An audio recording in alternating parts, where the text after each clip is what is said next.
So instead of linking to the stats page like a regular passage, I want to open its content inside of a pop-up screen. SugarCube has a built-in dialog object that handles this. Existing examples are the restart confirmation screen and saves menu. They behave differently in the sense that going to and from a dialog screen does not count as a passage transition. Therefore, they are not tracked in the navigation history, and variable changes will not take effect until there is an actual movement from one passage to another. So keep that in mind if you are expecting a value to be changed the moment you close one of these dialog screens. In the documentation page, you will notice that the sample code does not start with double angle brackets. This code is written in JavaScript, and specifically it is written within the context of the SugarCube engine, similar to how ChoiceScript has a *script keyword to access JavaScript. We can access SugarCube's internal JavaScript elements using the script macro, which is wrapped between double angle brackets and has an opening and a closing version, just like the link macro. I will set up the code in the story menu passage and paste the sample code between the opening and closing script keyword. Don't worry if this JavaScript code looks confusing. The most important part to note is the string value inside the story.get function. We want to open the contents of the stats passage, so we will put stats here. Now, when we test the stats link on the sidebar, a pop-up screen will appear.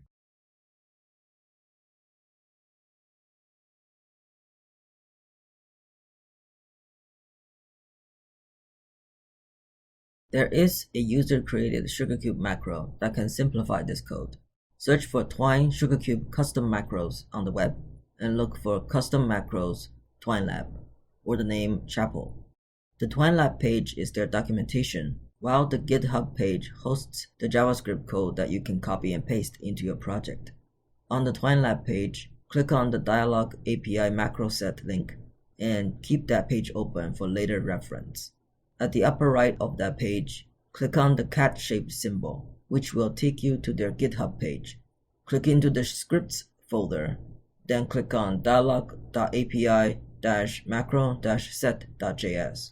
Then click on the raw button to see the code without numbered lines. Select all, copy, and then paste into the story JavaScript section of your project. If you have been keeping the backup code outside of the Twine editor, paste that into the .js file you had set up. After that, you can follow the documentation page to simplify the pop-up screen code. I like this macro set because it's less typing, and the code looks consistent with the surrounding due to everything being in SugarCube macro syntax.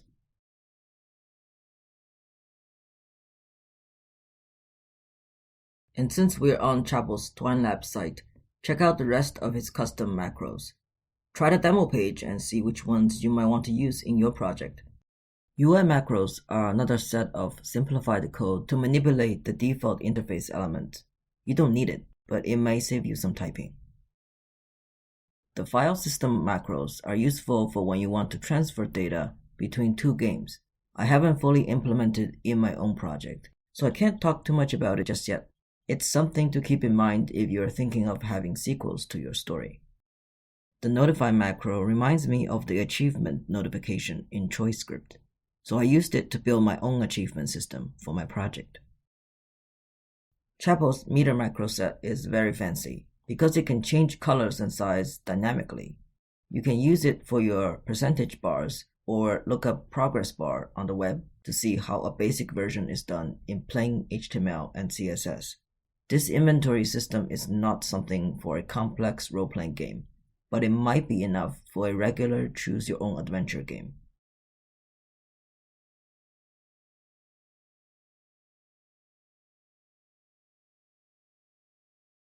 The pronoun template macros are very useful for handling the pronoun for the player character. It is a little complicated to explain its inner workings, so for now, don't try to tweak too much of it unless you are familiar with JavaScript. It uses SugarCube's template API to accomplish the string replacement for player character's pronoun, which saves a lot of typing.